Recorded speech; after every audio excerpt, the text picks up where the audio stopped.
नमस्कार, popular superfast news में आपका स्वागत है। मैं हूं आपके साथ समीक्षा दादीच। आइए बात करते हैं आज की तमाम ताजा खबरों पर। भारत में यूपीआई से ट्रांजैक्शन लगातार बढ़ रहा है। छोटे लेन देन के लिए भारतीय रिजर्व बैंक ने यूपीआई लाइट की शुरुआत सितंबर 2022 में की थी। अब यूपीआई लाइट यूजर्स को आरबीआई ने एक बड़ी राहत दी है। अब यूजर्स को अपने वॉलेट में बार बार पैसे डालने की झंझट से छुटकारा मिल जाएगा। मौद्रिक समीक्षा कमेटी की बैठक के बाद रिजर्व बैंक के गवर्नर शक्तिकांत दास ने ऐलान किया कि यूपीआई लाइट वॉलेट में अब स्वतः पूर्ण पूर्ति की सुविधा भी मिलेगी। दिल्ली सरकार में मंत्री और आप नेता आतिशी ने कहा कि पिछले 5 दिनों से लगातार पानी की मात्रा घट रही है। अगर 1050 क्यूसेक पानी हरियाणा द्वारा छोड़ा जा रहा है तो कम से कम 1000 क्यूसेक पानी तो पहुंचेगा। पिछले कुछ दिनों से पानी की मात्रा कम हो रही है। 1 जून को 924 क्यूसेक पहुंचा, 2 जून को मात्रा 848 क्यूसेक पानी पहुंचा। इस कनाल से दिल्ली के 7 प्लांट में पानी जाता है। अगर यहां पानी नहीं आएगा तो पूरी दिल्ली में त्राही मच जाएगी। क्या स्थिति है पानी की? कितना पानी हरियाणा से आ रहा है, यहाँ पे कितना रिसीव हो रहा है? देखिए, आज हम वहाँ पे खड़े हैं, बवाना कांटेक्ट पॉइंट कहते हैं उसे। मुनक कनाल से जो 2 सब कनाल्स आते हैं, एक सीएलसी कहते हैं, एक डीएसपी कहते हैं। ये दोनों सब कनाल मुनक कनाल से दिल्ली में पानी लेके आती हैं। जो हरियाणा, दिल्ली और पूरा अपर यमुना रीजन का जो पानी का अग्रीमेंट है, उसके तहत 1050 क्यूसेक मुनक कनाल से दिल्ली में आना है। इन दोनों कनाल्स के माध्यम से आना है। आप यहाँ पे देख सकते हैं, यहाँ पे फ्लो मीटर लगा हुआ है। इस फ्लो मीटर से पानी मेजर होता है कि कितना पानी आ रहा है। लेकिन पिछले 5 दिनों से लगातार पानी की मात्रा घट रही है। अगर 1050 क्यूसेक हरियाणा द्वारा छोड़ा जा रहा है तो 1000 क्यूसेक तो पानी पहुंचेगा। और लगातार पिछले 5 सालों का अगर हम डेटा देखें तो अगर 1050 क्यूसेक हरियाणा द्वारा छोड़ा जाता है तो 1000 क्यूसेक, 980 क्यूसेक दिल्ली में पहुंचता है। लेकिन पिछले कुछ दिनों से हम लगातार देख सकते हैं कि पानी की मात्रा कम हो रही है। 1 जून को 924 क्यूसेक पहुंचा, 2 जून को मात्र 848 क्यूसेक पहुंचा। वो घटकर 5 जून, 6 जून को 850, 856 और 7 जून को 840 क्यूसेक मात्र रह गया। अब ये जो मुनक कनाल की 2 सब कनाल्स हैं, इससे दिल्ली के 7 वाटर ट्रीटमेंट प्लांट में पानी जाता है। बवाना में जाता है, नांगलोई में जाता है, हैदरपुर में जाता है, द्वारका में जाता है, चंद्रावल में जाता है, ओखला में जाता है, वजीराबाद में जाता है।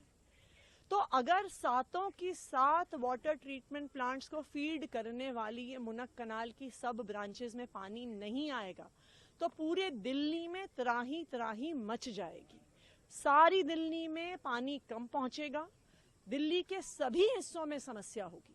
एक तरफ सुप्रीम कोर्ट दिल्ली की पानी की समस्या सुलझाने की कोशिश कर रहा है, हिमाचल प्रदेश और पानी देने को तैयार है।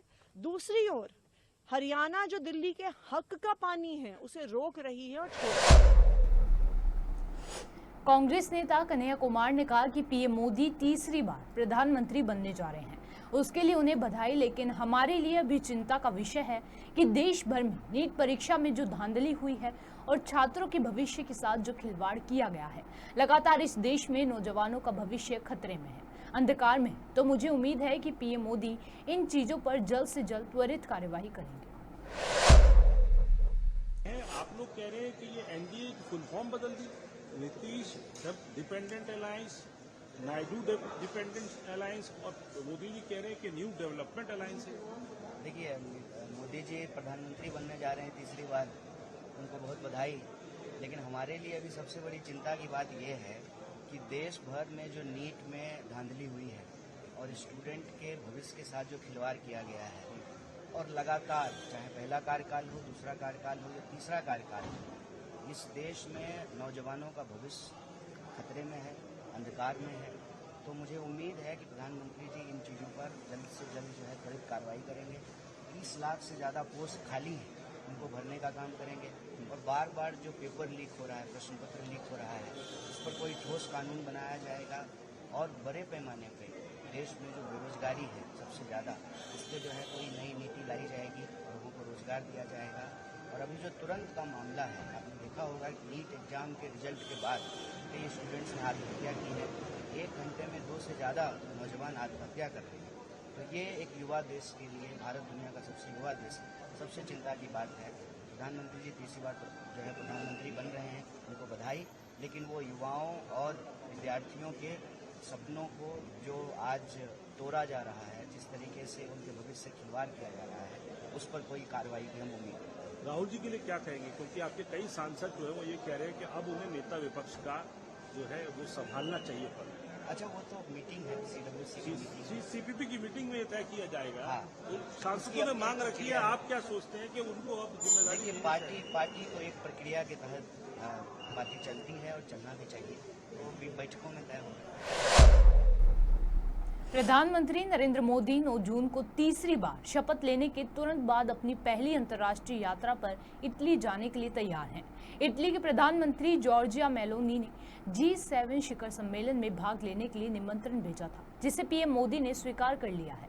G7 देशों का शिखर सम्मेलन 13 से 15 जून तक इटली के पुगलिया में आयोजित किया जाएगा।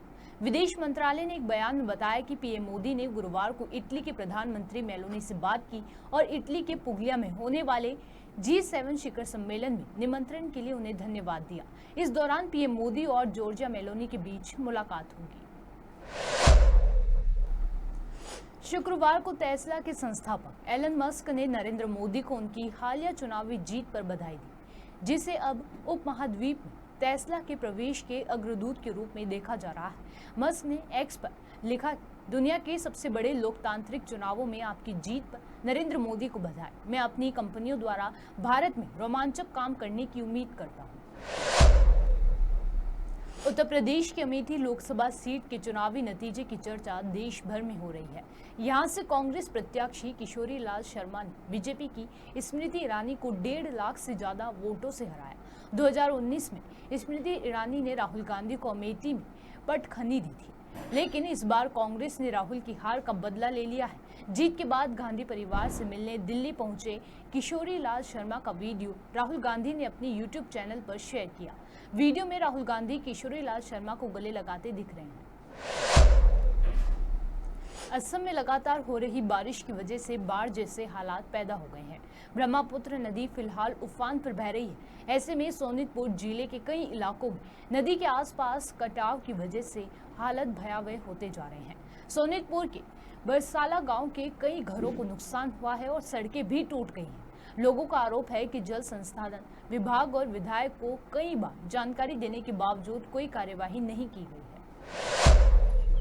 আমাৰ এই ব্ৰহ্মপুত্ৰ নদীখনে ইতিমধ্যে ভয়ংকৰ ৰূপ ধাৰণ কৰিছে। ইতিমধ্যে আজি 2-4 দিনৰ ভিতৰত 3টা ঘৰ ইয়াৰ পৰা নদীত যা গ'ল।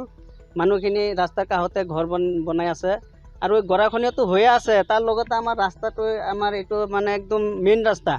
এই ৰাস্তাটো আজি ইয়াৰ পৰা ল'ৰা ছোৱালী স্কুললৈ যায়, হাট বজাৰ কৰে, বৰচলা, শিংগুৰি, ঢেকীয়াজুলি এইটো ৰাস্তাৰ পৰাই আমাৰ এই অঞ্চলৰ মানুহে অহা যোৱা কৰে। আধা ৰাস্তা গ'ল, ইতিমধ্যে আৰু এটা ৰাস্তা মানে আৰু যদি 4-5 মিটাৰ যায় তেতিয়া আমাৰ এইটো গাঁৱৰ পৰা সেইটো গাঁৱলৈ যোৱা এই ৰাস্তাটো মানে সংযোগ বিচ্ছিন্ন হ'ব। ব্ৰহ্মপুত্ৰ নদী খহাই মোৰ ঘৰ বাৰী লৈ গৈছে। বৰ্তমান ঘৰ ভাঙি ৰাস্তাৰ কাষতে ৰাখিছোঁ। কোনো মাটি বাৰী নাই, ক'ত উঠাম ভাবি আছোঁ। ৰাস্তাৰ কাষতে ৰাখি তাতে উঠাম বুলি ভাবি আছোঁ। নদী ভাঙি আছে। বিদ্যুতৰ খুঁটি দুটা ইতিমধ্যে লৈ যাব নাকি। नरेला औद्योगिक क्षेत्र में मूंग दाल ड्राई करने वाली फैक्ट्री में शनिवार तड़के 3:30 बजे भीषण आग लग गई। इसकी जानकारी तुरंत दमकल और पुलिस को दी गई। सूचना पर पहुंची दमकल कर्मचारियों ने काफी मशक्कत के बाद यहां फंसे 9 श्रमिकों को बाहर निकालकर अस्पताल पहुंचाया, जहां 3 को मृत घोषित कर दिया गया है। बढ़ते वित्तीय दबाव और अमेरिका के नेतृत्व वाले गठबंधन से हवाई हमलों का सामना कर रहे हूती विद्रोहियों ने संयुक्त राष्ट्र एजेंसियों के कम से कम 9 यमनी कर्मचारियों को अस्पष्ट परिस्थितियों में बंधक बना लिया है। अधिकारियों ने शुक्रवार को ये जानकारी दी। उन्होंने कहा कि सहायता समूहों के लिए काम करने वाले अन्य लोगों को भी बंधक बनाए जाने की आशंका है। यह घटना ऐसे समय हुई है जब हूती विद्रोहियों ने गाजा पट्टी में इजराइल हमास युद्ध को लेकर लाल सागर गलियारे में जहाजों को निशाना बनाया है। इस समूह ने घरेलू स्तर पर भी असहमति के खिलाफ कार्यवाही की है, जिसमें हाल ही में 44 लोगों को मृत्यु दंड देना शामिल है। बिहार में भीषण गर्मी के बीच राहत की खबर सामने आ रही है। मौसम विभाग के मुताबिक बिहार के उत्तरी भाग में 10 जिलों में तेज आंधी के साथ बारिश के आसार है। किसानों और नाविकों को खुले में जाने से बचने की सलाह दी गई है। वहीं इस बारिश से लोगों को थोड़ी राहत मिलने की उम्मीद है। पूर्णिया, कटिहार, अररिया, किशनगंज, सुपौल, खगड़िया और बेगूसराय में बारिश के आसार है। किसानों और आम लोगों में खुले जाने से बचने की सलाह दी गई है। सुपरफास्ट टॉप 10 न्यूज में आज के लिए सिर्फ इतना ही। देश और विदेश की तमाम बड़ी खबरों से जुड़े रहने के लिए देखते रहिए पॉपुलर टीवी। धन्यवाद।